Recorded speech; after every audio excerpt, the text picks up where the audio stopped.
Srdečne vás pozývame na návštevu Opalových baní. Prešov, jahodové mesto, je od nás, od Opalových baní, vzdialený 20 km. Tak nachádzame sa v srdci Slanských hor, v severnej časti Slanských hor, kde ľudia vytvorili nádherné prostredie Opalovú baňu. Celý tento areál, čo sa týka veľkosti, tento banský revír, je najväčší na Dubníku a tu sa našlo aj najviac opálov. Výnimočné opalové bane sú tým, že sú najväčšie opalové bane na svete a zároveň aj najstaršie opalové bane na svete. Farba dubnického opalu je opísaná v literatúre, že je to kameň, ktorý hrá tisícimi farbami.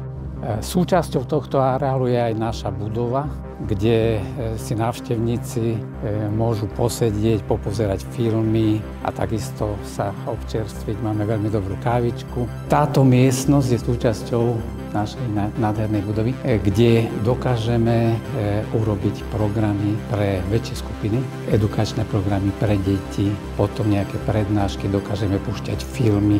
Máme nádherný naučný chodník, ktorý je vedený väčšinou okolo povrchových dobývok. Osadených tam máme 13 tabuľ. V rámci naučného chodníka si môžete pozrieť tieto povrchové dobývky. Je to nádherný priestor, ktorý si zaslúži, aby ste ho videli.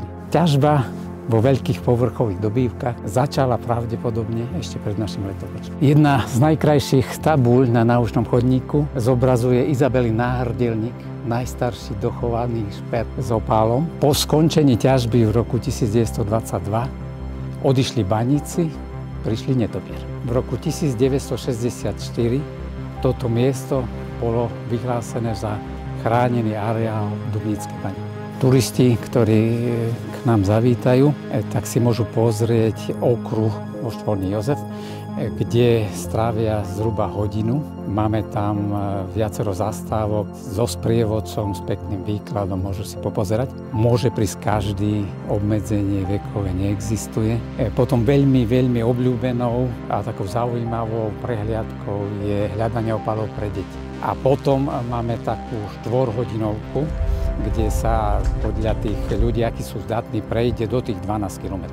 Sme pri Svätej Barbore, ktorá je patronka baníkov. Baníci boli slušne platení. Za 1 mesiac si dokázali kúpiť kravu, za 3 roky postaviť malý domček. Je to baňa Opálova. Príďte, prevedieme vás podzemím Opalových baní. Uvidíte aj takéto obrovské miestnosti, veľké sály, sypy, ktoré sa používali na presun materiálu, vozíky, ktorým sa vyvážal ten materiál. Ukážeme vám opal, ktorý sa tu ťažil. Ukážeme vám šperky, ktoré z neho boli vyrobené. Vyrozprávame vám históriu opalových baní na Dubníku. Tak nech sa páči, príďte k nám a uvidíte nádherné opalové bane.